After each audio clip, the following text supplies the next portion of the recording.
Hey guys, so I recently gave birth to my beautiful daughter on December 14th, and I kind of wanted to make a quick video. I'm here in my car waiting for my little ones to get out of the dentist with their dad.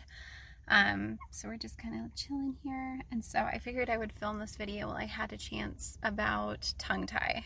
So I've made a video on this before, but I wanted to come back on here and just talk a little bit more about it because I recently realized that my almost 1 week old has a tongue tie as well. My second born didn't, my first did, and I didn't catch it until 3 months, and it was excruciatingly painful for that 3 months. So I kind of wanted to come on here and just talk about ways to recognize if your child has a tongue tie, or maybe even just consider that they might have a tongue tie. That way you can go get it checked by your pediatrician. The first sign that I kind of noticed when we were in the hospital, she did great the first day she was eating, but the second day she was feeding, I kind of noticed that there was a lot of pain in my nipples, which if you are new to breastfeeding, you're going to have pain anyways. But if you're not new to breastfeeding, this is my third baby, you kind of get a sense of like how to latch a baby on and if they have a really good latch or not, kind of by like sandwiching your boob into their mouth, because it's breastfeeding, not nipple feeding, if that makes sense. So you always want to make sure that they get, the full areola in the mouth as well. So I was doing that with her, and it wasn't like I was engorged or anything, but my nipples were really, really sore. And so that was kind of the first indicator to me. And then the second indicator was I had looked at her tongue, and a tongue tie and a lip tie, you can see it. It's a thin piece of skin. I'll insert a picture here below.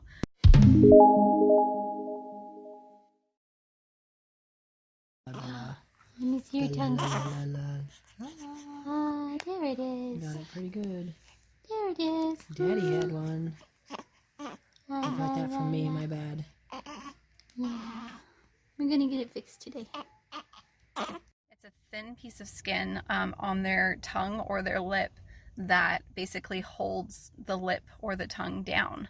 And everybody has this, but certain genetics cause children to have shorter ones or shorter tongues, or or it's just attached a little bit too much. So the reason why I want to get this revised right now is because it actually causes not just pain for me, but it causes milk letdown, it causes improper latch, which causes blisters and stuff for me, which causes mastitis.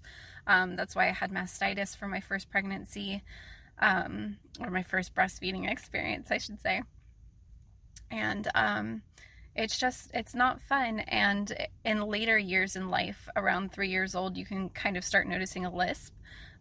Sometimes it causes the gap in between teeth. You can tell if your child's going to have a gap or not. My husband has a gap in his teeth.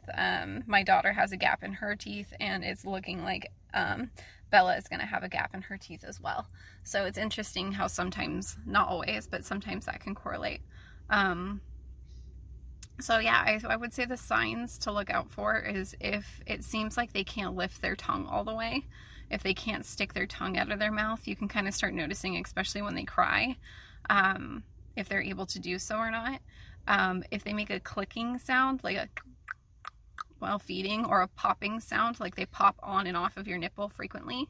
If they have gas pains, frequently when children are born with tongue ties and they have a tongue tie, they're very gassy because they're swallowing air while feeding, and that should not be happening. So I just wanted to make a quick and short video and hope that this helps moms kind of like recognize the signs of what a tongue tie might be. We're going in for our procedure today, actually, to get hers done, because the sooner the better. I waited until 3 months with my daughter, and I really regret that, because we do the procedure because they're so young. They don't put them under anything, they just clip it, and then they cry for a little bit, and then you feed them. And it's really sad. Like, I had to be there for my daughter, my first daughter's. This time I'm having her dad take her because I get really emotional about that stuff, and I also have my 2- and 4-year-old with us, so I don't want them to exactly see that, because it is still a procedure. But if they're older, sometimes they'll put the child on gas, laughing gas, and then they'll put them under and then they'll do the procedure because they're older and they laser it. But for babies that are this small, they usually just clip it and then, you know, you're done. So we're going to go ahead and get that done for this little one right here. I feel so bad for her, but she's going to be a lot happier. She's not going to remember it. It is definitely way better to get it done when they're younger. But I have noticed more and more moms will have a child with tongue tie and not even realize it. And they're in pain and their child's in pain because they're gassy, and or they'll get the lisp later on and they have to get it taken care of. So if you even think for a second that your child might have a tongue tie, I would definitely go to your pediatrician and just ask because it doesn't hurt.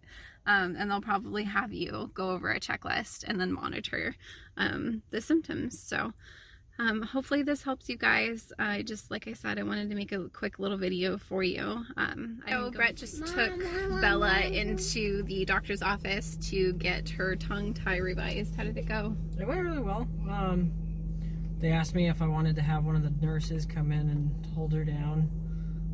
I decided I wanted to because I'd just be there for her. So I held her down while the doctor put the little tongue spoon, I guess you could say, in there. It has like a little groove that allows the tongue tie to be shown, and then he just slowly clipped away like little sections of it, and it bled for a second, and then he dabbed it like 2 or 3 times, and then it was done. But yeah, I mean, it'll just, as she feeds more, it'll stretch a little bit more and it'll get rid of the whole thing, so that way she won't have speech problems or feeding problems. So that's it, guys. That's all she wrote. So it's a pretty easy procedure, but it's definitely a little heartbreaking. It's a little heartbreaking. But thankfully it's not a lot of pain, and if you catch it early enough, they won't remember it. So I'm going to try to upload my birth story video up here pretty soon. I wasn't able to actually film it, but the labor part due to doctors' new policies on filming, but I did get a lot of really good pictures and my story was kind of crazy, so stay tuned for that. If you guys haven't already, please like and subscribe to this video, or subscribe to my channel, not this video, but like this video if you liked it. And please let me know your guys' story below if you've dealt with tongue tie before, or if you think that your child might have it. I'm not a doctor or anything like that, but I have had 2 experiences with it, and then my husband as well. So yeah, feel free to leave a comment below. I love you guys. Bye. Say bye-bye, guys.